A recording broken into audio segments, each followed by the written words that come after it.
Good evening, everyone. So glad to see you all tonight. I see that we're meeting next Monday as well, right?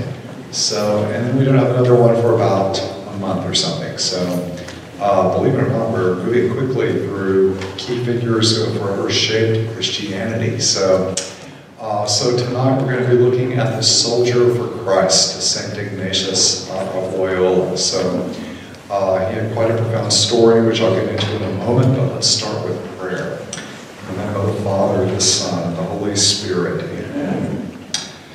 All glory and honor are yours, Almighty God, and we pray that in all things that we may seek to serve your greater honor and glory. In Jesus' name we pray. Amen. Amen. The Son and the Holy Spirit. Amen.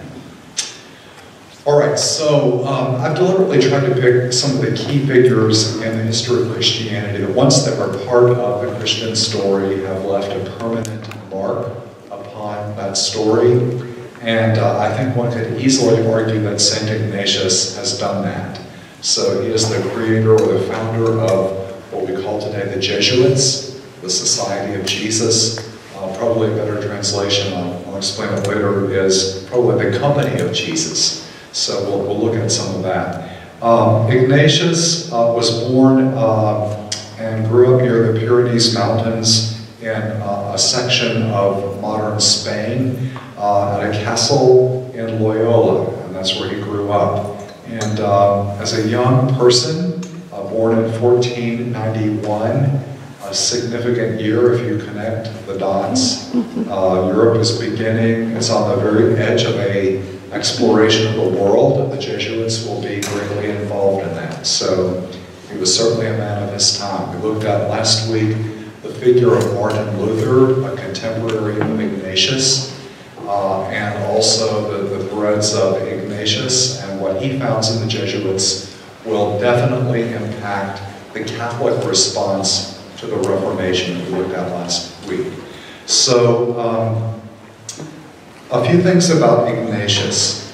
Like Francis of Assisi, who lived a couple centuries earlier, Ignatius was, as a young man, enamored with all the things that most young men are enamored with.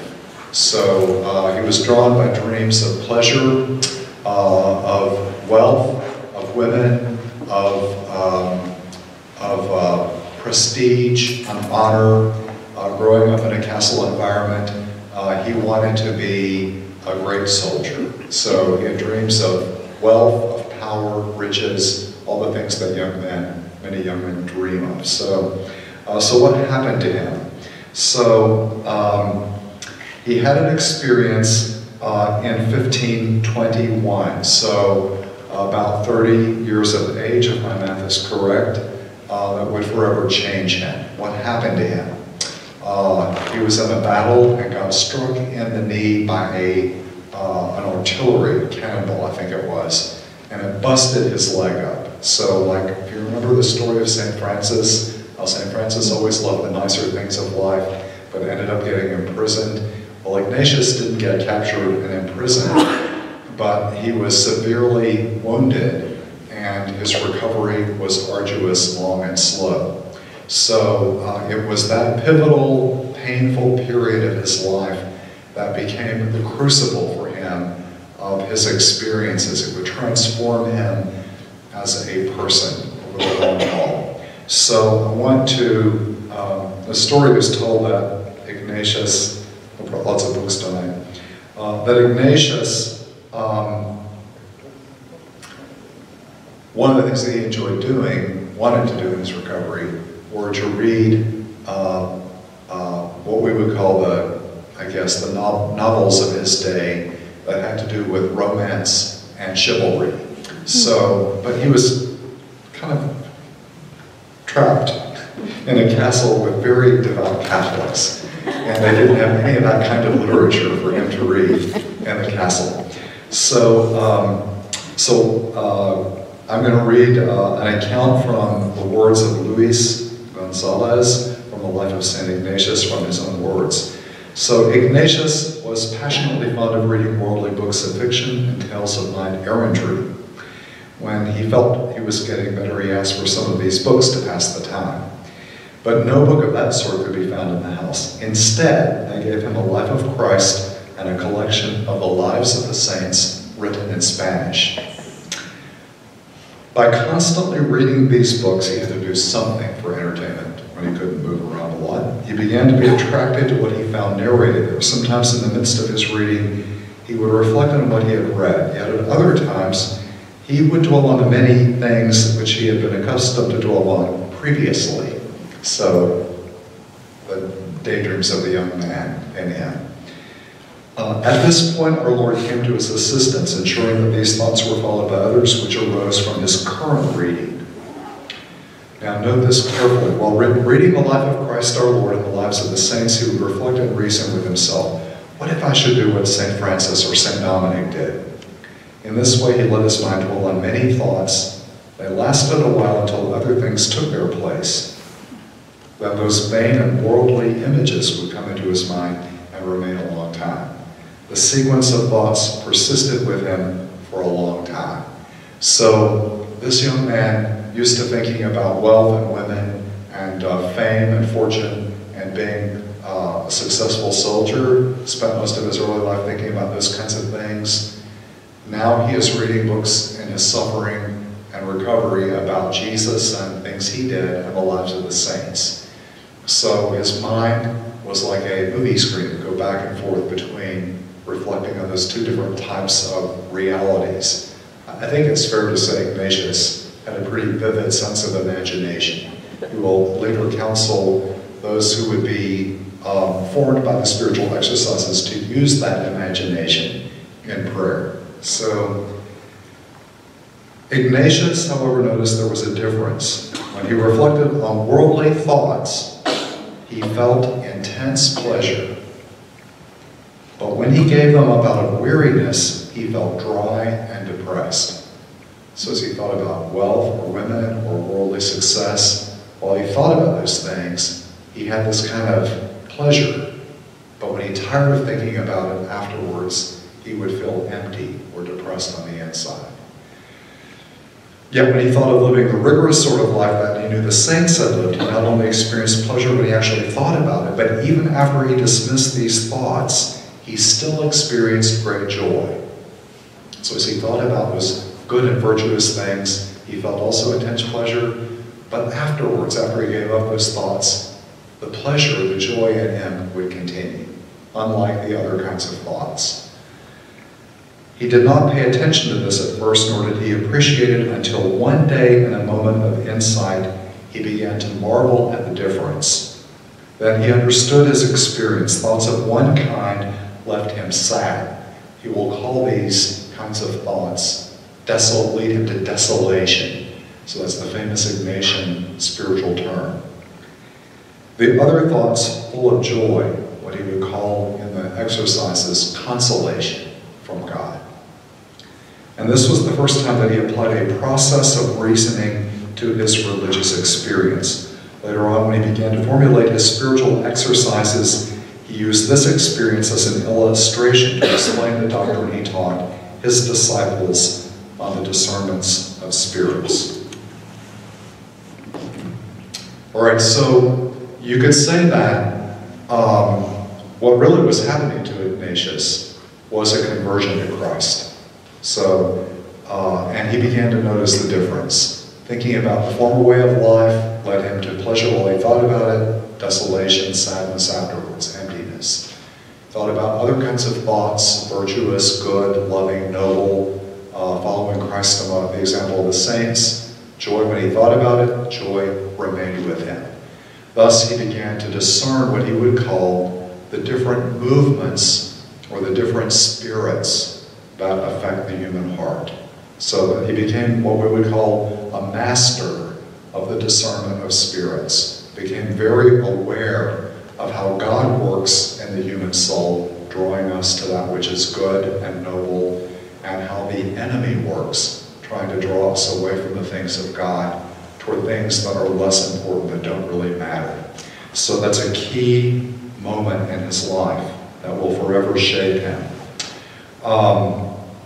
Someone described Ignatius in 3 words: a soldier, a mystic, and a monk.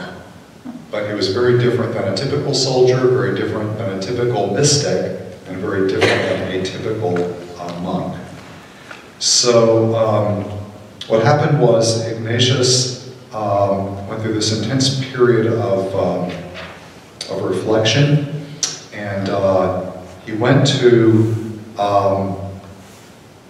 Montserrat, which I believe is a mountain above Barcelona. You can see it from the city. To the altar of Mary, and this is after his leg wound in 1521, and there he hung up his sword. So he gave up his ambitions at that moment to be a soldier in this world, but chose rather at that point the standard of Christ, to become a soldier for Christ. From 1522 to 23, pivotal years.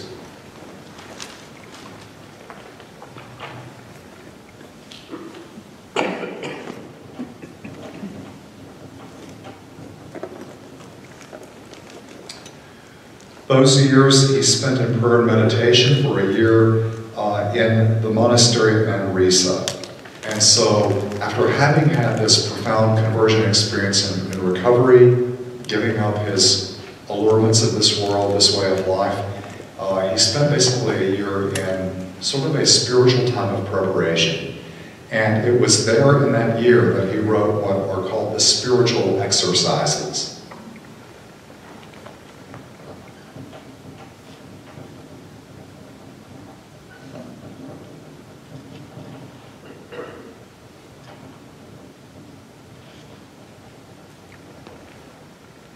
What he did was, that little snippet that I just read to you about what happened to him, he decided, I need to explain how this takes place. So what happened in me can be a gift that I can give to others. So the goal of the spiritual exercises, by the way, is written as a handbook for those who would be leading other people through spiritual exercises. It's a 4-week period, about 30 days of intense prayer. And so the goal of that period of intense prayer, those 30 days, those 4 weeks of intense prayer, is to replicate in the retreatant what happened to Ignatius in his recovery. In other words, to become separated from unhealthy, unworldly, or worldly attachments, and to become dedicated to the person of Jesus Christ. So I'm going to say a lot more about the spiritual exercises, but I will say this. I think that if you had to pick the top 10 most important spiritual works written in the history of Christianity, it would be hard to leave, besides the scriptures of course, it would be hard to leave the spiritual exercises off the list. I think no more masterful piece has ever been done on discerning the difference between how God works in the human person and how the enemy works. I'll give you one example. I'm giving it to you from memory, but Ignatius would say, in a time of spiritual consolation, for example, once you have made your commitment to follow Christ and to live for Him unreservedly, to live a good Christian life and to do as God desires you to do, and not to return to a life of sin, and you've made that core commitment, and you experience the joy of that, the consolation, and you make a decision. Let's say your decision is, I'm going to go to Catholic University and I'm going to study theology. You know, this is the core decision I've come to. I've gone through this powerful experience. I've dedicated my life to Christ. I want to do what God wants me to do. I feel great joy about it. I sign up to become a student at Catholic University. Well, what should happen if on your preparations, you're getting ready to go off to the university, suddenly you go through a period of desolation, dryness, depression, sadness? Oh, and what would your typical response would be? Oh, I must have made the wrong decision. I shouldn't go to Catholic University. I'm feeling very down right now. So what would St. Ignatius say? He would say, when we're in desolation, we are not being guided at that moment by the Spirit of God. So that's the enemy working on us. So he said, if you made a good decision in a time of consolation, don't change your decision in a moment of desolation, because then it's the enemy who is guiding you. So this is very practical spiritual wisdom. So what would Ignatius say? He would say, survive through that period of desolation. Stick with your original commitment and redouble your efforts in the spiritual life. This is so applicable almost across the board to the Christian life. For example, any of you who have been married probably know that not every day of marriage is equally joyful and delightful, right? So there are days that require struggle and difficulty and that are challenging. And so presumably most people who get married made the decision in a time of freedom, consolation, and joy, wanting to do the right thing in life. If you made that decision in a time of, in a correct place in your life, when you meet the difficulties of marriage and desolation and you become depressed or sad, that's not the time to say, maybe I should bail on the marriage now. So the enemy is our director in those dark times of desolation. So we can't make good decisions in moments of desolation. That's what St. Ignatius discovered. So he would say, if you desire to do the will of God, then listen to the movements of what's going on in your spirit, in your soul. That's what the exercises are designed to help a person do. I'll give you another very concrete case in point. Let's say you're a decent, good Christian desiring to do God's will in all things, and you've decided that you're going to be of service to God by going to the nursing homes and visiting those who need pastoral care. And let's say one day you've gone to the nursing home and you've been doing this for a while. You enjoyed a great deal. You're doing it humbly, not for your own sake, but for God, for love of others, for God's sake, etc. All the right, let's say, intentions and motivations. And you walk in one day and you're signing in the booklet to go see the sick person that you're visiting that day. And suddenly this thought crosses your mind. And the thought is something like this. Oh, who do you think you are bringing communion to this sick? You're no good. You don't deserve to be doing this. You've put yourself on a pedestal. You don't belong here. And you're seized by a terrible guilt that overcomes you. You know, I'm doing the wrong thing. I've made this wrong choice. So would that be of God or would that be of the enemy? The enemy. All right, it's of the enemy, right? So, and Ignatius says, if the person is doing the will of God and desires to do the will of God, the thoughts that come from the enemy, or those that are, or the feelings that come from the enemy, always disturb us. And he uses the images like drops of water hitting a pail. It makes a lot of noise and commotion. So a soul that is sincerely desiring to do the will of God, the enemy cannot enter quietly, but makes a ruckus and just leaves us greatly disturbed. How does the Spirit of God work? So the Spirit of God works in the opposite manner. For the person who is sincerely trying to do God's will, let's say the same scenario unfolds. The person has shown up at the front desk of the nursing home to sign in, and that first disturbing thought enters the mind, and they pause and take a few deep breaths, and a second thought enters in. And the second thought is something along the lines of, you know, you are my instrument, I'm using you, trust me, do my will in all things, and you suddenly have a deep sense of peace. Ignatius would say that is the Spirit of God at work. So the Spirit of God in the soul, directed toward the good of God, enters into the soul in a very gentle way, like a drip of water not falling on a pan, but a drip of water falling softly on a sponge. So the Spirit of God works in a very gentle, consoling way in the soul that is directed toward God. Thus, the person sincerely intent on doing the will of God can pay attention and discern the difference between the movements of the Spirit in the human heart that lead us toward God and those that would lead us away from God. So that's where Ignatius became a real master. Now, Ignatius will say that the opposite is true for someone who is in the clutches of the enemy. So we're living a horrible life, going from one grave sin to another, as bad as we can be, and we don't care about the things of God. the enemy works in a very quiet way. Keep doing it, you're great, yeah, that's fine, you're living great here. Whereas the Spirit of God will act in sometimes a very powerful way to try to turn the person around and get them back. So God's activity and the person opposing God tends to be much more strong and dramatic. So thus Ignatius helps the retreatant to discover the differences between the work of God in the human soul and the work of the enemy, because he himself was the great battleground of that battle in his own recovery and in his own life. So, by the way, there's a story told about Ignatius. His rules for discernment got better over time. So, apparently the story is told he's walking down the road, and I think that he ended up traveling with I think it was a Muslim, for a bit of the journey, and somehow the mother of Jesus, Mary, came up in the conversation.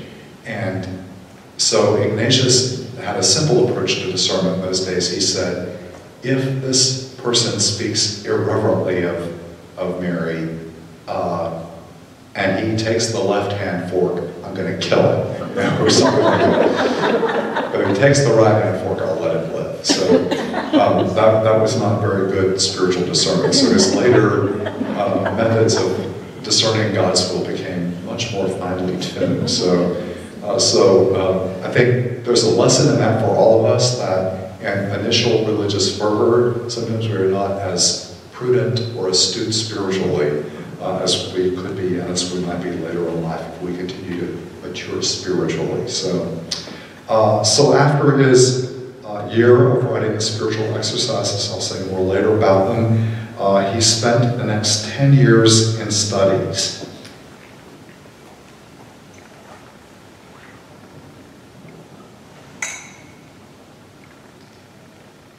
So he studied at the universities in Barcelona, Alcalá, Salamanca, and ended up in Paris, which was a renowned area for the study of theology.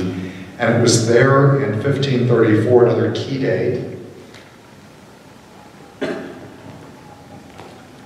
that after his own spiritual discernment, so this is, 13 years later, so after the cannonball strikes his leg and his own conversion moment, his intense spiritual writing, his intense period of studies, in 1534, he realizes, we need to do a community here. So he gathered an original group of 6 followers around him, and he basically led those 6 men through the spiritual exercises. So he enabled them to experience that same call to conversion that he himself experienced. And that small band in 1534 will become the core of what will later become the Jesuits, the Society of Jesus, or the Company of Jesus. And shortly thereafter, he went to the city of Rome and actually sought approval from the Pope for this new religious order. And in 1540, Pope Paul III granted papal approval for this new order. So 1540 is often regarded as the year of the founding of the Jesuits, its formal beginning.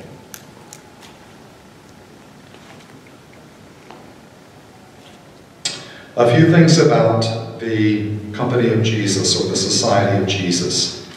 I'm going to blend a bit of the spiritual exercises with the founding of the society, because the two are very interrelated. So, how many of you all have done a directed retreat at some point in your life? Okay, directed retreats, a number of you. So, directed retreats are one-on-one retreats where a person goes to a retreat, but instead of praying a private retreat without a director, every single day you meet with a director, and the director makes suggestions for how to spend your time in prayer for the next 24 hours. So there are 3 basic kinds of retreats in the Catholic Church. You can have a preached retreat where you go and somebody gives good spiritual talks and you go and pray and think about them. You can do a private retreat where you're just alone praying by yourself in some retreat house of some sort. Or you can do a directed retreat where you're meeting each day with an individual director who kind of guides you. So that was the method that Ignatius used. He would guide a retreatant one-on-one through these 30 days or 4 weeks. So if you do the full 30-day spiritual exercises of St. Ignatius, one person has called them a school of freedom. So what are we freed from progressively? We're freed from our attachments to sin and the world, and free to respond completely to God's call in our life. That's the whole reason the exercises exist. So, so there are 4 weeks in the exercises. The first week focuses on sin, and but when you actually do it, have any of you done the actual 30-day retreat, the full spiritual exercises? So you all probably know Father Mike did a couple of them in his life. A number of priests in our diocese have actually done the full 30 days. Father Steve Wolf, Father Joe has done the full 30 days, Father Giacosa. And I also had the opportunity 5 years ago on my sabbatical to do the full 30-day retreat. So we always start with an awareness of God's love and how God has gracefully been present throughout your whole life.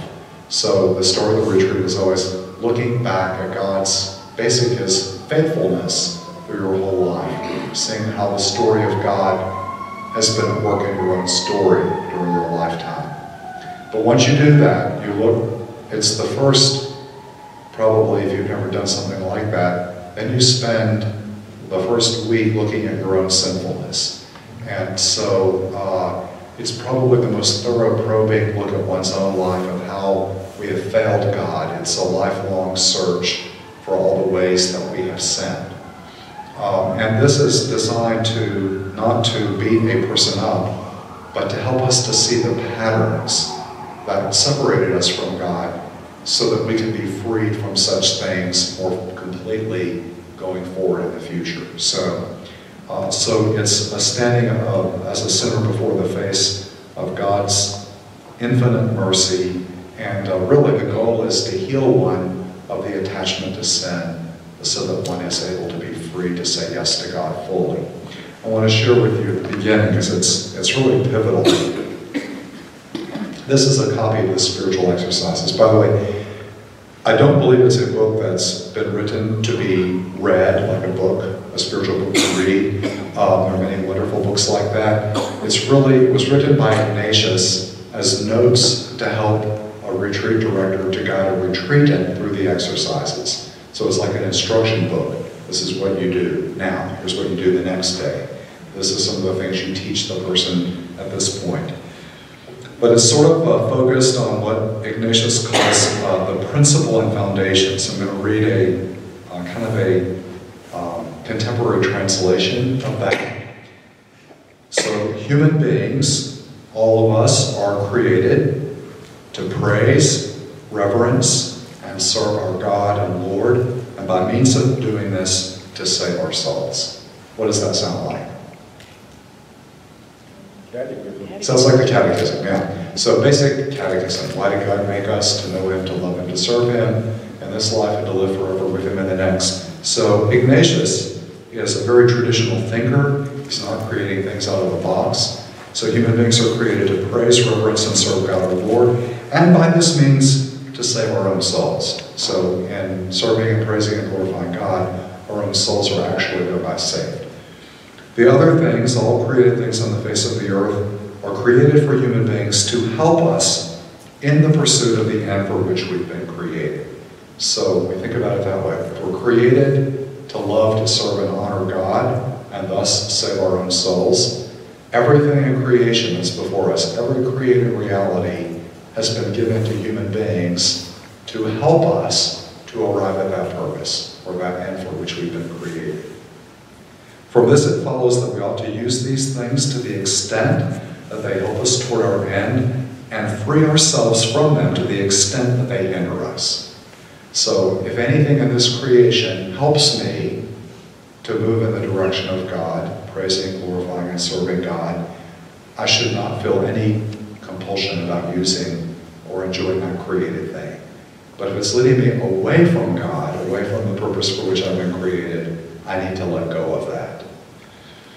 So he says, from this it follows that we ought to use these things, to the extent that they help us. To attain this, it is necessary to make ourselves indifferent to all created things, in regard to everything which is left to our free will and is not forbidden. So he's going to say, you're not free to do things that are immoral.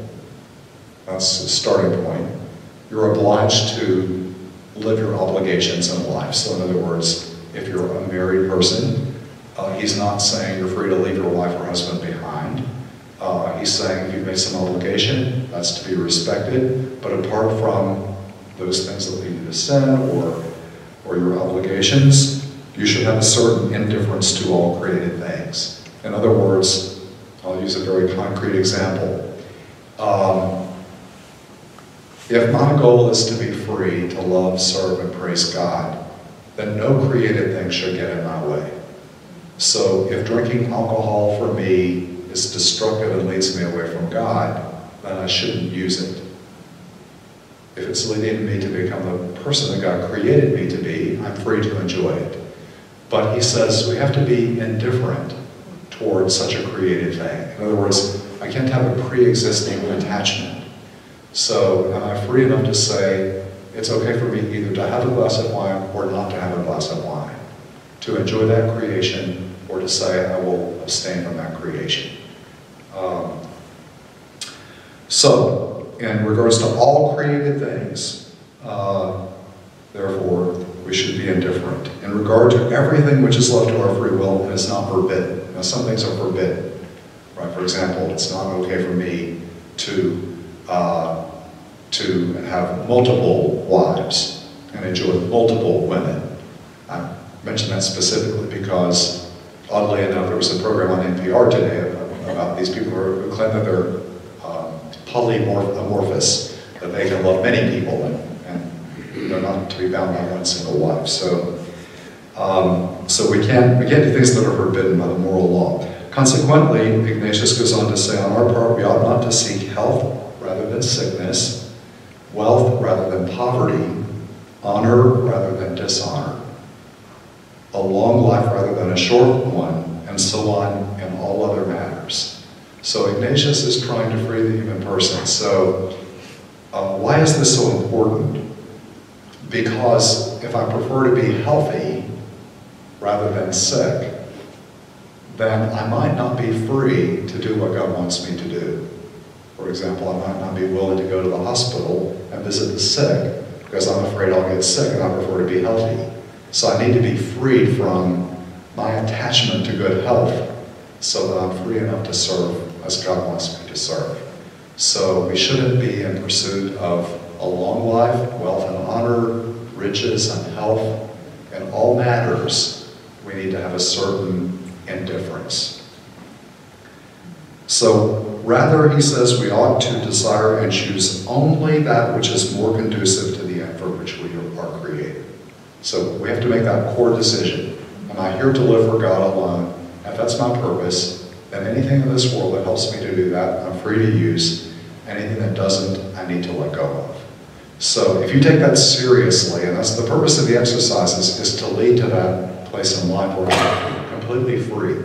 So at one point during the exercises, so you have a reflection on your own sin. Once you get beyond that point, you begin to reflect upon the life of Jesus, his incarnation and birth, his life in this world. And the fundamental reason for reflecting on the person of Jesus is so that I might experience that Jesus himself is calling me personally to become a member of his company. That I'm going to be now a soldier myself for Christ. So I want to choose Christ rather than choose anything else in this world. So you know that little song from Godspell? It puts to music one of the prayers of Ignatius. Day by day, Lord, three things I pray: to see you more clearly, to love you more dearly, and to follow you more nearly. Day by day. That's Ignatian prayer. So he's saying, I want to be able to see you, Jesus, more clearly in my life. Why? So that I can know you more deeply. I can love you and serve you and follow you more closely. So everything about the exercises is trying to help me to do that. So we're confronted during the exercises with what Ignatius calls the two standards. And he says, we all have a choice to make in life. What are we going to live for? What's our goal going to be in life? Is my life going to be for the purpose of honor, glory, power, riches, wealth, sensual pleasures? Or is my life going to be for Christ and His kingdom? I got to make a choice. So those are the two standards. Will I live under the standard of this world, or am I going to live under the standard of Christ? And the whole purpose of the exercises is to lead the reader and say, I want to choose Christ above everything else. And once you say yes to Christ, then all those things don't matter anymore. That's exactly what happened to Ignatius. No longer were the goals of wealth and pleasure and honor and glory his, but he was free. By the way, the freedom too to be honored or dishonored. How many of us don't say or do the right thing because we're afraid that other people will not like us or respect us for saying the right thing? So Ignatius says, you have to be freed from that. You don't need to worry about whether you're going to be honored or dishonored. And then later on, he's very tricky, Ignatius is in the exercises. Later on in the exercises, he'll have you pray that I may be poor with Christ, who was poor. That I will suffer with Christ, who suffered for me. That I will experience rejection and suffering and death with Christ, who died for me. So now he moves beyond, let's not choose one over the other, to I would prefer to be with Christ in his suffering than to have all the riches of the world. So you can see what kind of intense spiritual fruit Ignatius received from his struggle. So this is what he's leading people to. Then you go through a whole week after the life of Christ, you go a whole week meditating on the suffering and death of Jesus. And the last week is a reflection on the resurrection. And one of the most beautiful points of the fourth week, the final week, is the contemplation of the love of God in all things. And in that exercise, Ignatius wants you to look at the whole universe around you, everything in it, and to recognize that in every created thing that we've ever experienced, all the good and beauty and truth, that God has been loving us in and through all of those created things from the moment we were conceived in the womb. And his sole desire is that we respond generously with a yes to our Creator. So by the end, as one freed from disordered passions and desires, one is free to recognize God in all things. And once you're free like that, what do you want to do? You want to spread that good news to everybody on the planet. And that's what happened to Ignatius. That's what happened to that company of Jesus, those early followers. They became imbued with what I will call a profound missionary spirit. That I am sent now into the world to bring this good news to every creature. So I can't contain it anymore within myself. So these 6 men went with Ignatius to Rome, got papal approval in 1540, and they were transfigured by that experience. They made vows of poverty and celibacy, just like traditional religious communities did. They would have no property individually, and they would also be celibate, not married. They also made a promise, or the desired commitment, to make a pilgrimage to Jerusalem. And that's what Ignatius wanted to do. He wanted to go to the Holy Land. The times were not ripe for that because of the presence of Muslims in the Holy Land. So that was one of his desires that never got fulfilled. He never got to do that. And the last thing was dedication to apostolic labors, that they would spread the good news in the world, activity in the world. Jesuits also make a famous, at a certain point, 4th vow, which was different than poverty, chastity, and obedience. And that was a special vow to particular obedience to the Pope, to the Bishop of Rome. So very soon the Jesuits were regarded as almost the papal vanguard. They were the Pope's personal representatives throughout the world. And Ignatius, by the way, is a military man. He never lost that military vigor The head of the society was not called the father, but the father general. So, and obedience was so profound that the understanding of obedience with the Jesuits was, if the Pope asked us to do something, or if the general asked an individual member to do something, they should respond unthinkingly as a corpse would respond, and just do exactly what they were told. So, absolute obedience to the commands of the general and of the Pope, so that they would be at the service of the church. Ignatius also said that Jesuits should never seek to be in higher leadership in the church. They should not be striving to become bishops, cardinals, and popes. And their role is missionaries, humble, to proclaim the good news of the gospel wherever they go. And they went everywhere. So that's sort of the organization. So what happened was, I will say this about the Jesuits. When they were founded, they were a bit different than most other religious communities. So when we talked about St. Benedict and the Benedictine rule, how did most traditional religious live? They would go to a monastery, they would stay in a stable place, and they would pray in the monastic church and work and labor, but their goal was not to go out and convert the world. So they had a certain stability. Ignatius's approach was the opposite. We don't need to be staying in one location, we're sent into the world. So the Jesuits had to be profoundly free and available to be sent wherever they were needed. In that sense, they kind of took what Francis did of Assisi, who traveled around the countryside preaching the gospel, and they kind of put it on steroids. They took it to the next level. We're going to go everywhere to the four corners of the world, and we're not going to be, and in fact, Ignatius did not require his members to recite the Liturgy of the Hours together as a community, as did the Franciscans and Dominicans and Benedictines, because why? The Jesuits would be out in the world proclaiming the good news. They needed a freedom, and so they prayed the Liturgy of the Hours often on their own. So they were not even bound by that common gathering of prayer together. So this, by the way, will lead Jesuits to become, compared to many other religious communities, what I would call much more individualists. They're very profoundly, they do their own thing, but there's a certain freedom in that to serve Christ completely. And the fruit of that has been remarkably dynamic. The second piece of the puzzle that makes Jesuits very different, other than this freedom to be and demand, in fact, to be sent, is that the Jesuits from the very beginning were extremely focused on the intellect. So they were masterful thinkers and theologians, and they formed colleges and schools and universities throughout the world. And in fact, there's a famous saying attributed to the Jesuits. They said, you give us a child in the first 7 years of life, and they'll be Catholic for life.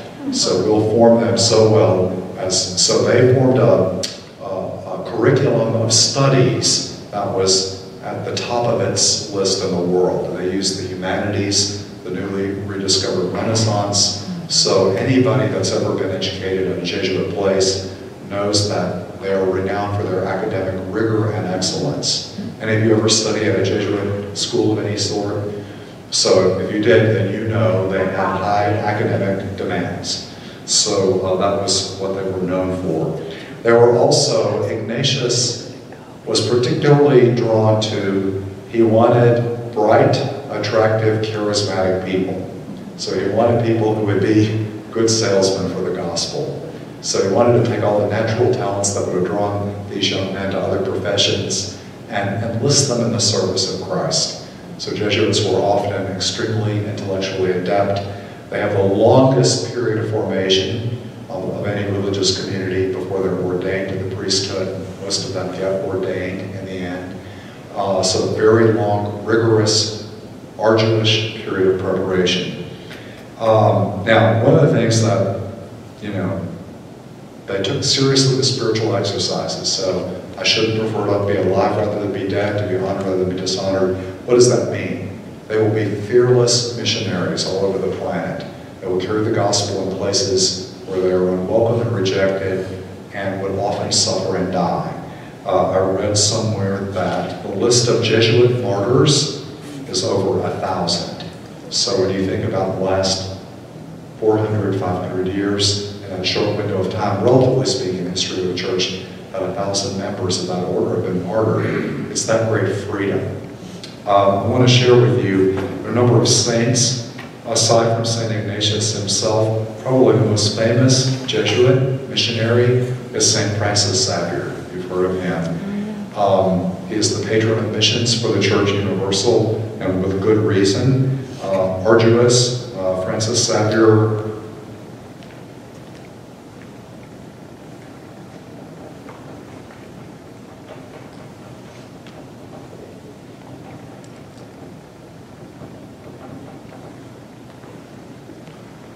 born 1506, died 1552.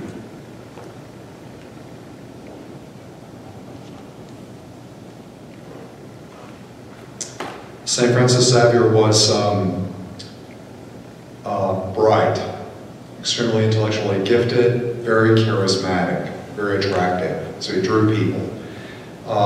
And so he was cheerful. People liked him. He was the apostle to the Indies and to Japan. So you know that 1492 Columbus sailed. Ocean blue. So this is the great age when the Jesuits are unfolding of European colonization and exploration of the world. Jesuits went all over the planet, North and South America, Asia, Africa, and they were, along with other religious communities, some of the most dedicated, intense missionaries on the planet. And St. Francis Xavier was certainly key among them. So I will read a little section of a letter to St. Ignatius from St. Francis Xavier. And this is written when he is serving mission work in the Far East. He says this: "We visited the villages of the new converts who accepted the Christian religion a few years ago. No Portuguese live here. The country is so utterly barren and poor. The native Christians have no priests." So remember, ancient church tradition says that St. Thomas the Apostle carried Christianity to India. So when the first Jesuit missionaries arrived in India and in the Far East, they found primitive Christian communities that had no priests. They know only that they are Christians. There is nobody to say Mass for them, nobody to teach them the Creed, the Our Father, the Hail Mary, the commandments of God's law.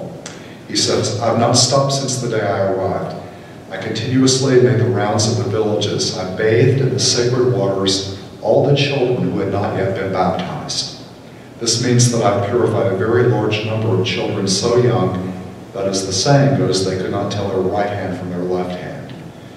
The older children would not let me say my office or eat or sleep until I taught them one prayer or another. Then I began to understand the kingdom of heaven belongs to such as these. I could not refuse so devout a request without failing in devotion. I taught them first the confession of faith in the Father, Son, and Spirit, what we call today the Glory Be, the Apostles' Creed, the Our Father, and the Hail Mary. I noticed among them persons of great intelligence.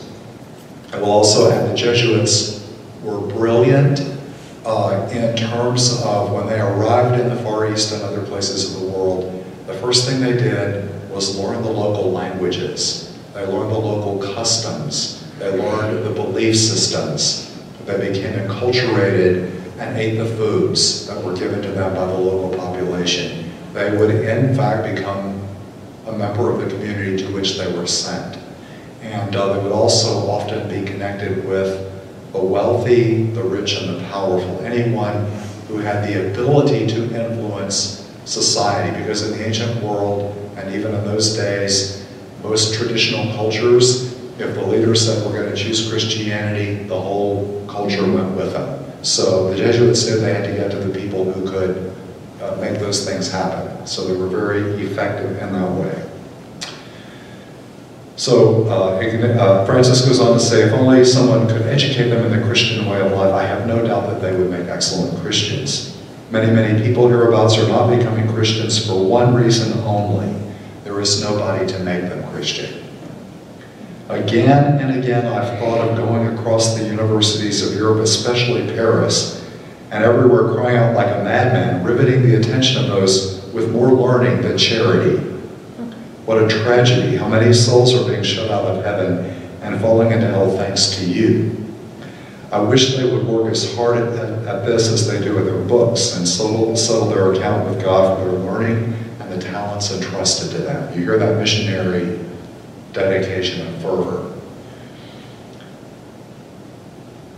This thought would certainly stir most of them to meditate on spiritual realities, to listen actively to what God is saying to them. They would forget their own desires, their human affairs, and give themselves over entirely to God's will and His choice.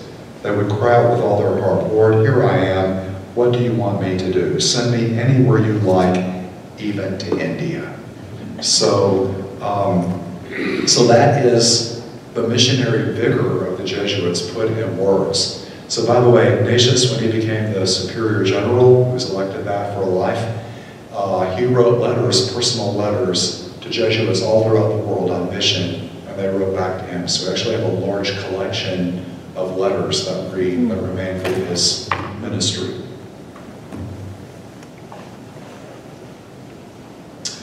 St. Francis Xavier, by the way, was one of the original 6 followers of Ignatius. Another famous missionary, Matteo Ricci, was sent to China.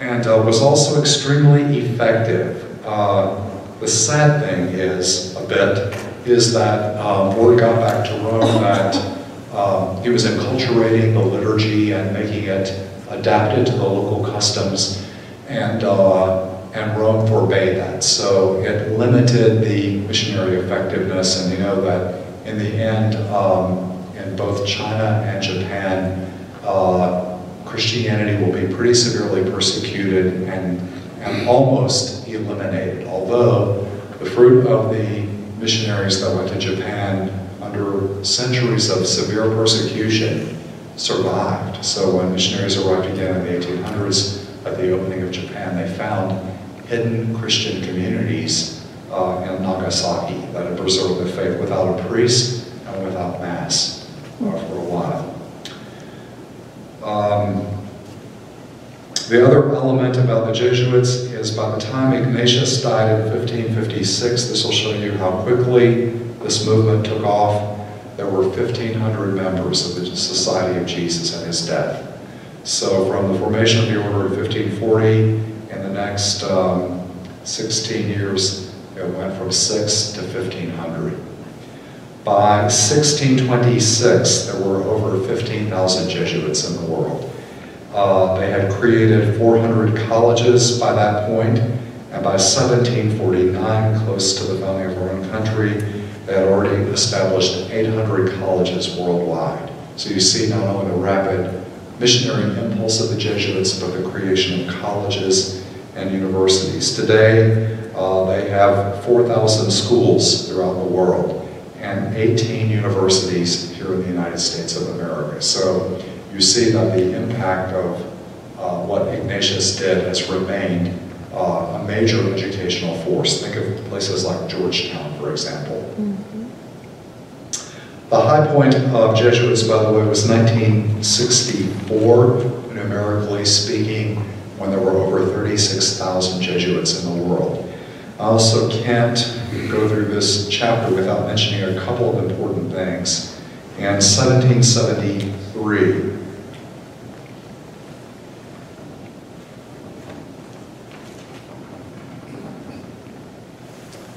the Jesuits were suppressed by the Pope, disbanded entirely. And why did that happen? The Jesuits had become so powerful and so influential that the monarchs of Europe feared their power. And they were the ones who twisted the arm of the Pope and made him suppress the Jesuits, because all the Jesuits had made a personal oath to the Pope, and the monarchs of Europe feared, with tens of thousands of Jesuits, their immense power and influence, and the Jesuits had gotten in the ears of the wealthy and intellectual organizations throughout Europe, and the popes eventually bowed to that pressure and suppressed in 1773 the Jesuits. They were not restored again until 1814.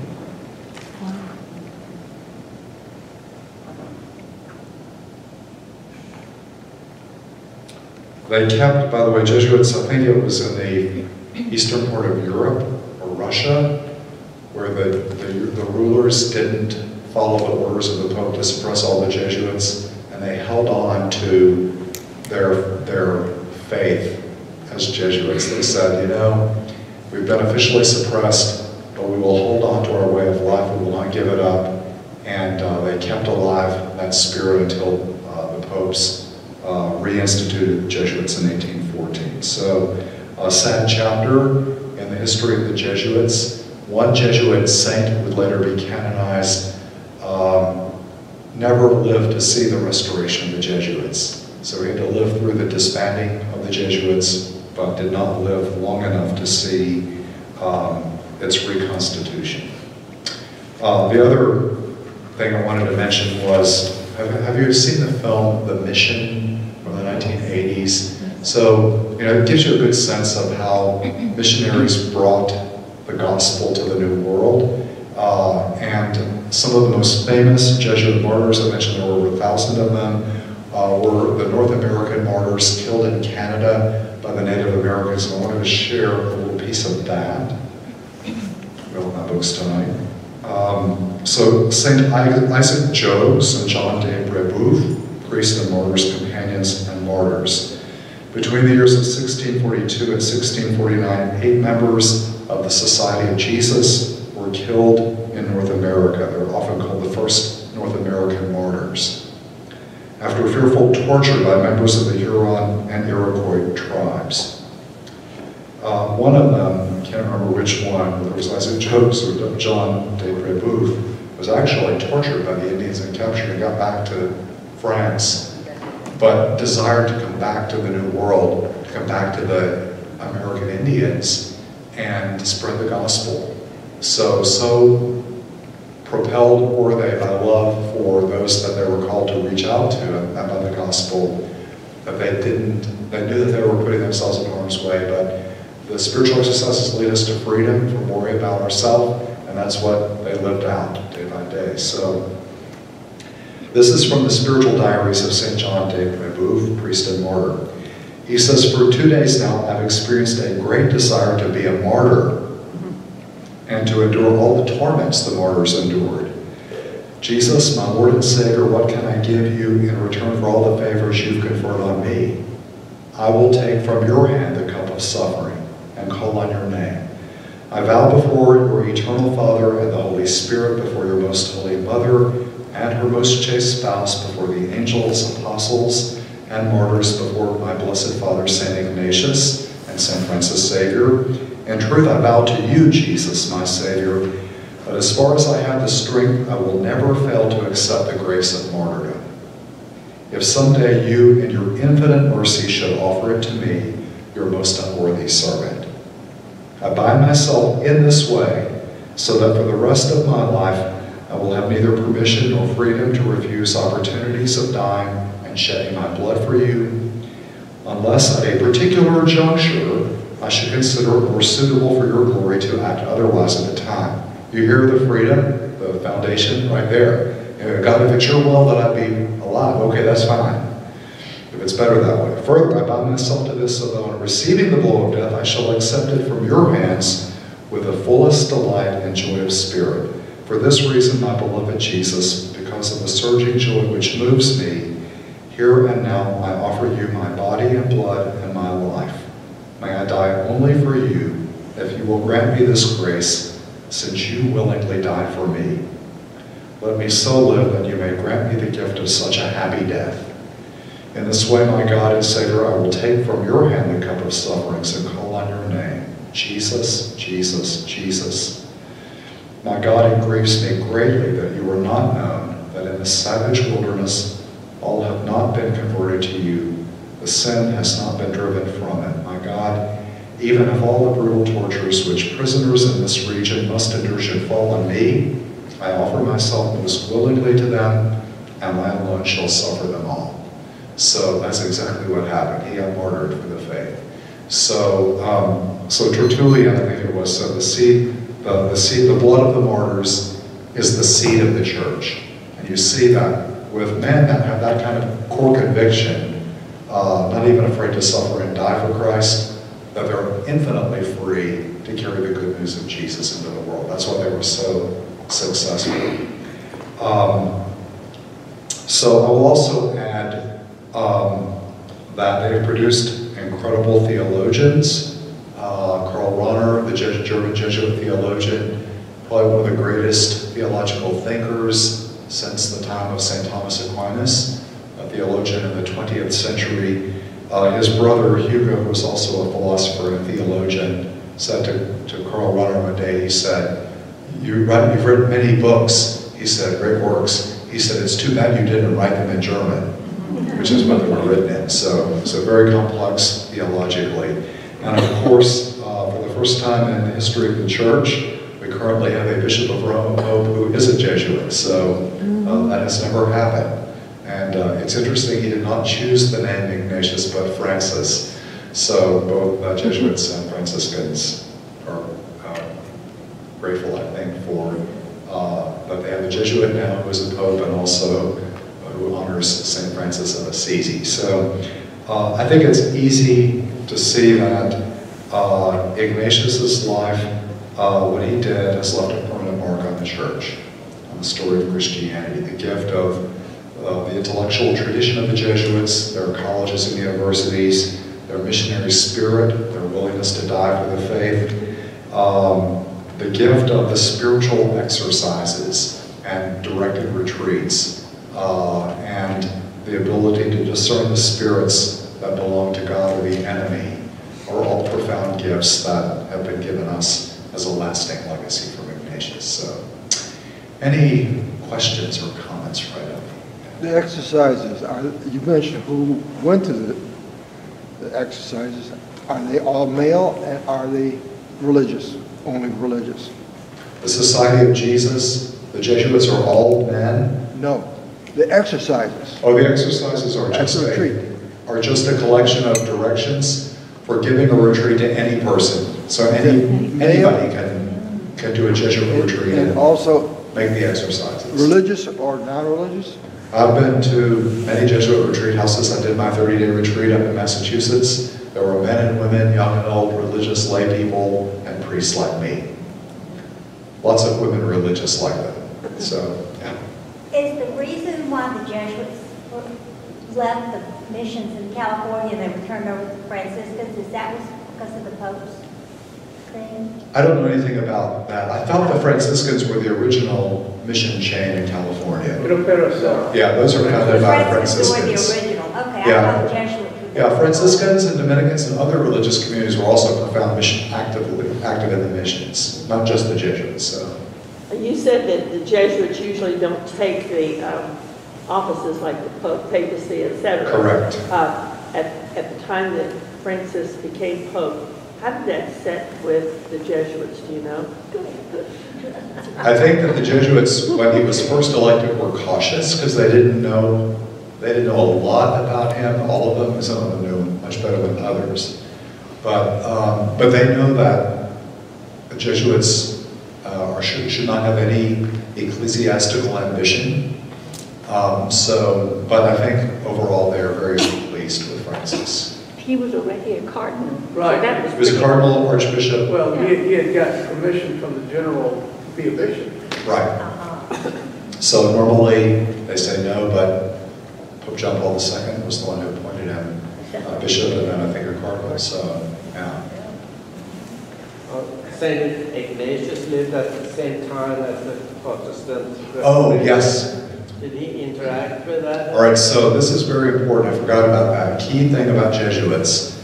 Not so much Ignatius himself, who was very connected to the mystery of Christ and this profound conversion, but the Jesuits will be at the very forefront of the Catholic movement to free the church from the Protestant reform. So they will be incredibly effective at reestablishing Catholicism in some areas of the world where Protestantism had made inroads. So they will be part of what we call the Counter-Reformation, trying to bring people back to the Catholic Church.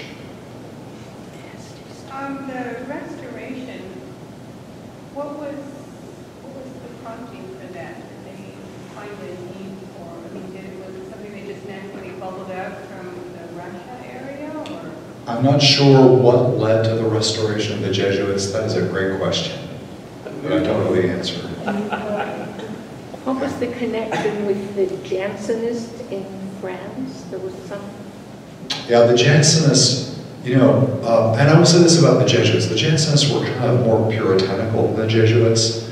The Jesuits have never been big on bodily penance. So you may have heard stories in the medieval period about how religious would beat themselves with chains and scourge themselves and do all kinds of severe bodily penances and fasts. Ignatius was never like that. He was more like, everything that helps the disciple to become closer to Christ and to send us into the world to preach the gospel, that helps us to do that, is to be used. So let's not so severely afflict the human body. Let's not have inordinate desires, but let's also not undergo severe penances either, because that doesn't make a person ready to do what God wants them to do either. So they were never big into that sort of thing. The Jansenists, on the other hand, were much more, I guess the word is scrupulous and concerned about, Jesuits had more of a trust in the goodness of God in creation, I guess, and of the human person to respond to God's grace. When you said that rules got better, did you mean they changed in any way? Oh, what I meant was that earlier, Ignatius, his method of discernment was not so refined. By the time the spiritual exercises are written, he's developed a much more nuanced understanding of how to make discernment of what God's will is. I believe, by the way, that his section on the discernment of the spirits and the exercises is one of the most helpful things one could ever learn about to get clarity of heart and mind when you're trying to figure out, is this thought or desire something that God wants me to do, or is it opposed to God? Because sometimes we don't know. We need clarity at times. I think they had a program on EWTN about concerning the exercises and discernment. And even, Paul, the apostle, wrote about, be drawn to the gifts of the Spirit, avoid the vices and so forth. But no one, until the time of Ignatius, had so masterfully developed kind of almost a pattern of a set of rules to understand how to figure out which movements of the soul are of God and which are opposed to God. So it's very helpful in a very practical, concrete kind of way. Just a general comment. Some friends of mine who are from Colombia and Venezuela, influential people, they're in the government, have a very strong feelings about the Jesuits, and they're scared of them, basically. They call them the papal stormtroopers. Yes, the papal stormtroopers, yeah. And they're concerned about them as being too influential. Yeah, that was a concern about Jesuits, that they had too much influence and power. But I will say this, at the era after Vatican II, the Second Vatican Council, the Church made a decisive turn toward the poor in Central and South America. And they had always been allied with the wealthy and powerful, and they made this preferential option for the poor. And this did not sit well with those with power, riches, and influence in Central and South America. Just a comment about that, the people I'm talking about were ministers of agriculture, of education in this. They were high military and high governmental people. So they had some influence, yeah. So sometimes they were suspicious because the Jesuits did begin to side also with the poor after Vatican II. So thus some of them were martyred, and those who worked with them in recent decades. So yeah, they've had, since the Second Vatican Council, they've had more a liberal or progressive bent to their theological understandings, often, not all Jesuits, but for that, they've also been criticized. So, great question. So next week, we'll progress to the next in our series of great figures that have permanently changed the story of Christianity. So I hope you all have a great week. And in an Ignatian way, let's just close with a glory be. Glory be to the Father, to the Son, and to the Holy Spirit, as it was in the beginning, is now, and ever shall